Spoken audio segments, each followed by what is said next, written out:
পশ্চিমবঙ্গে একটাও কংগ্রেস রাখবো না, হয়তো অনেকটা সফল হতো। তারা সে চেষ্টা করেনি।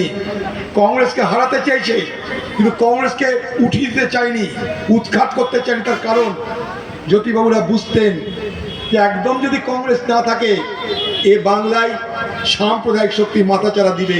তাই কংগ্রেসকে বাঁচিয়ে রাখো, কংগ্রেসকে সম্পূর্ণভাবে উৎখাত করো না, রাজনীতি করো, ভোটাভুটি করো, কংগ্রেসকে হারাও, কিন্তু কংগ্রেসকে উচ্ছেদ করে দিও না।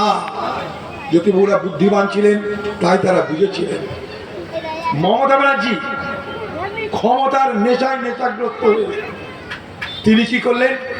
কংগ্রেসকে উঠিয়ে দাও বাংলা থেকে। কংগ্রেসের দয়ায় ক্ষমতা এসেছিলেন 2011 সালে।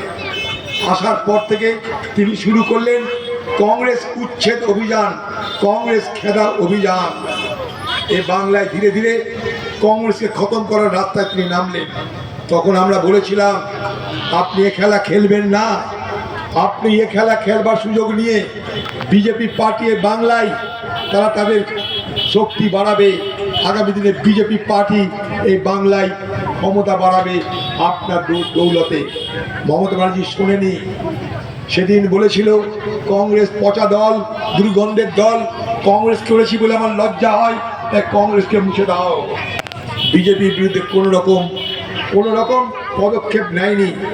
ইভেন 2018 সালেও যখন পঞ্চায়েত নির্বাচন হয়েছিল, খেয়াল করে দেখুন, তখনও কংগ্রেসকে ভোটে অংশগ্রহণ করতে দেয়নি, কিন্তু বিজেপি ভোটে অংশগ্রহণ করেছে, তৃণমূল চুপ করে থেকেছে। এই খড়গ্রামের সেদিনের কথা আপনারা নিজেরা বিচার করে দেখতে পারেন। লাভ কি হলো বাংলায় জানেন? এই বাংলা যার সঙ্গে পরিচিত ছিল না, সে বাংলাকে তার সঙ্গে পরিচিত হচ্ছে। এই বাংলায় রাজনীতি ছিল, রাজনীতির মারামারি ছিল, বক্তৃতা ছিল, এ তার বিরুদ্ধে সে তার বিরুদ্ধে বলতাম আমরা। কিন্তু এই বাংলায় কখনো আমি হিন্দু তাই আমাকে ভোট দাও, আমি মুসলমান তাই আমাকে ভোট দাও, এ রাজনীতি ছিল না, এ রাজনীতি ছিল না।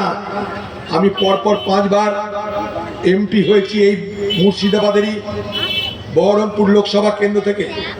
আমি প্রণব মুখার্জিকে নিয়ে এসে এই জঙ্গিপুরে এমপি করবার প্রস্তাব দিয়েছিলাম, আপনাদের কাছে মেনে নিয়েছিলেন। এই মুর্শিদাবাদ জেলায় 73% মুসলমান। প্রণব মুখার্জি ব্রাহ্মণ সন্তান, বীরভূমে বাড়ি ছিল, কোনোদিন পার্টি করেনি, মুর্শিদাবাদে মানুষ চিনতেও না। সেই প্রণব মুখার্জিকে যখন আমি এখানে ভোটে দাঁড়াতে বলি, তিনি রাজি ছিলেন না। অনেক কষ্ট করে রাজি করিয়েছিলাম। তার যুক্তি ছিল মুর্শিদাবাদে 73% মুসলমান, জঙ্গিপুর লোকসভায় আমাকে কেন তারা ভোট দেবে? আমি তো একটা ব্রাহ্মণ সন্তান, বীরভূমে বাড়ি। আমি বললাম ভুল করছেন, মুর্শিদাবাদকে চেনেন না। মুর্শিদাবাদের মানুষ রাজনৈতিক সচেতন মানুষ। আপনাদের বলে রাখি, অনেকে জানেন না হয়তো, গতকাল 15 আগস্ট পার হলো, ভারতবর্ষের স্বাধীনতা পালন হয়ে গেল। আপনারা কি জানেন 1947 সালে যখন দেশ ভাগ হয়, তখন পশ্চিমবঙ্গকে ভাগ করার জন্যে একটা কমিটি তৈরি করা হয়েছিল, র্যাডক্লিফ বলে একটা সাহেবকে সামনে রেখে। সেই র্যাডক্লিফ ঠিক করে দিয়েছিল এই বাংলার সীমানা কি হবে। সেই সময় র্যাডক্লিফ দেখেছিল যেহেতু মুর্শিদাবাদ মুসলমান প্রধান, তাই মুর্শিদাবাদকে পাকিস্তানে ঢুকিয়ে দিয়েছিল। ভেবে দেখুন সেই দিনের কথা। সেই দিন এই বাংলার মুর্শিদাবাদে নবাবরা ছিলেন ওয়াজেদ আলীরা। যেদিনকে 15 আগস্ট স্বাধীনতার দিন ঘোষণা হয় এই ভারতবর্ষে, সেদিন কিন্তু এই মুর্শিদাবাদে স্বাধীনতার পতাকা ওড়ে নিয়ে পাকিস্তানের পতাকা ওড়ানো হয়েছিল। কারণ ভেবেছিল মুর্শিদাবাদ তো পাকিস্তানে যাবেই, কারণ র্যাডক্লিফ বলে দিয়েছে পাকিস্তানের মধ্যে পড়বে, এটা মুসলমান প্রধান এলাকা, তাই এখানে তো আর ভারতবর্ষের পতাকা উঠবে না, তাই পাকিস্তানের পতাকা উঠতে লেগে গেছিল। সেই সময় এই মুর্শিদাবাদের নবাবরা এই মুর্শিদাবাদের বিভিন্ন বৃদ্ধজনদের ডাকলো, হিন্দু মুসলমান সমস্ত বৃদ্ধজনদের ডেকে বলল যে আমরা এখানে যারা আছি আমরা ভারতে থাকবো, আমরা পাকিস্তানে যাব না।